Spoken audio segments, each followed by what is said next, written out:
C'est ma conjoncture. Sœur, frère, conjoncture aux les canons la vie à l'élo, ne bandel na yo, zamba salaki am na yo, et zalaki malade. Esprit nous zalaki malade. Dès que, et yaki ko atterrir, et salaki exode, et l'on a ma propre tata, et yaki na libumu à maman. Yeba bitumbano badaki déjà dès le ventre de votre mère. Dès le ventre de ta maman, bisognos sotozaki déjà la bitumba. Souvenez-vous, il y a d'autres enfants même la carte à Bible, bitumba na bango pendant depuis au mois mais kuna na carte à libumu aza ni na nini na porte bébé ni na moro ni na lamba ni na poube ne bitumbe bandaki. Alors c'est là que sikoyo moto ale kana exode na carte à exode wana oyo ko le kana yango elingi ko le ka obanda ko le kana ba conjoncture.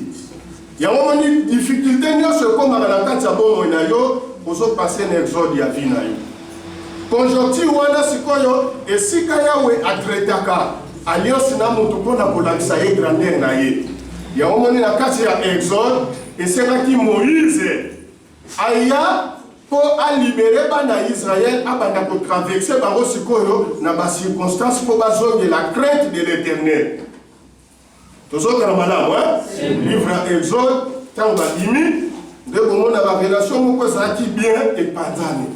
Mais si on peut réparer la relation, et je sais là, mon a conscience, et si quand on est là, il y a un moment où on a dit, ah, mon bali au piano, je vois qu'il a passé. Les lois comme nous avons dit, sous-souté. Abouki pena relation na tozaki nengo siko sengeli conscience wana oyo zoko interpeller moi c'est interpeller pe mobali asala nini azonga donc nzamba salaki exode po batu po basambela nzambe na se atango oyo bazala kana reconnaissance ke bamiza lisakite bamiza lisake pa ina ya oui omona ka mutu soki azana bisengo ye ba valeur nzambe te. Même dès que vous avez et bien les lois qui pour la frais de fonctionnement. Mais la voiture a bien valeur dans après. Mon tout ça c'est c'est ouais pas valeur en zambété. Ce qu'a comme n'a pas ça ouais parce que valeur en zambé. Voilà tant mon tout à longo la cabolingo on a vis-à-vis na tata pour na o nyo so amoni ya bisengo mais les jours exode de comme la yé il connaîtra les vraies valeurs de Dieu. Il y a un moment où il y a un hôpital na ba cacho.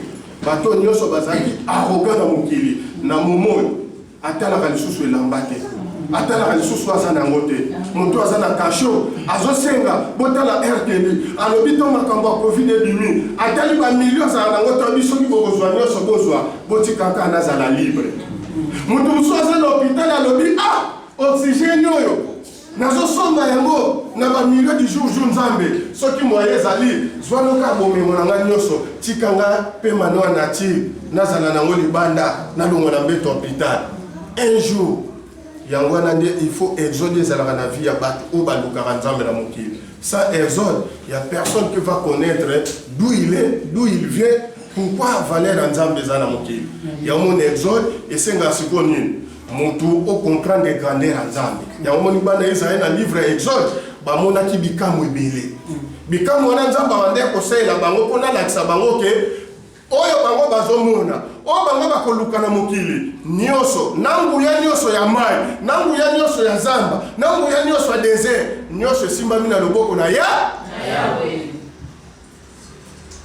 Soki motolongwe na Exode bimi, na Exode okoya kokuta sikoyo Lévitique ike na Lévi amen amen kolakisa yo sikoyo lokolo bimi na makambo oyo nzamba lingaki te obandi ko reconnaître sikoyo nzambe esengeli sikoyo obanda ko exécuter ko zali ba loi Lévitique livre Lévitique ça nous donne des mots Lévi. C'était une des 4 tribus, 4 enfants de Jacob qui étaient concentrés pour servir Dieu. Moïse était de la tribu de Lévi. Aaron était de la tribu de Lévi. Au moment que la Bible existait, avant que même la Bible existait, la tribu qui avait seulement la favori, l'accès de faire les fonctions de service de l'Éternel, c'était la tribu de Lévi. Amen, peuple de Dieu. Amen. Amen. Amen. Nous avons Ruben, premier-né, avons Siméon et nous avons troisième Lévi. Pourquoi Dieu n'a pas choisi Ruben? Pourquoi Dieu n'a pas choisi Siméon? Parce que c'était les premiers fils. Mais ils ont été derrière leur propre père pour voir la nudité de leur père. C'est pourquoi Dieu les a laissés afin de ne point exercer la fonction de servir Dieu. Ruben, moto nyoso umeli na liloba. Ce que mon enfant qui est dans le bassin d'ensemble, d'une manière spirituelle, tu seras dans la tribu de Ruben. L'entends bien. Dans la loi divine, Ruben a quelqu'un touché, voire même, Kokibine et papa naye au Babengi Jacob. C'est pourquoi, quand vous regardez dans Genèse 49, vous allez voir et ce qui s'est passé avant ces lois-là. Alors, les gens doivent aller. Je donnerai les détails mon côté à Genèse 49 concernant les bénédictions de chaque tribu. Alors, Abasuko Batier, Lévitique, troisième étape. Moutou, ceux qui ont réussi à Bomengo, Nzamba Pesa qui ont la nature, c'est lui. Na makambo moni na nature, olingia moni ko le kanzambe okozwa reshit. Na kata reshit yana kozala lokola mutu moko enclavé. Et kosenga sikoyo yomoko. Ozwa effort ya reconnaissance que na sala ki mabemoko na bima na eloko wana afin que na banda obéir Lévi. Donc ce qui mutu aleki na Lévi moyen nombre na Deutéronome. C'est précis que na souka nzamba tsaki bénédiction simba ngwe comme il est difficile. Moi benga le temps de la rédemption. Ce qu'on Lévitique a ba commune. Na loi ya Lévi quelque part ayaki kokomba yemoko Jésus. Amen. Parce que Jésus, que nous appelons Jésus, il venait de deux tribus. La Marie, elle était de la tribu de Lévi. Et Joseph était de la tribu de Juda. Amen. Pourquoi Dieu a choisi seulement son atterrissage sur la terre pour venir de la tribu de Lévi? Parce que Lévi Moutabandé pour exercer, les tout premiers tribus pour exercer fonction, il a servir Dieu. Marie, Oyabotaki Jésus, a outaki na tribu à Lévi.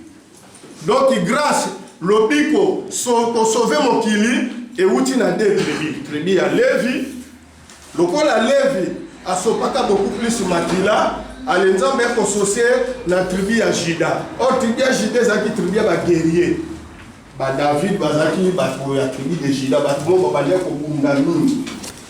Amen.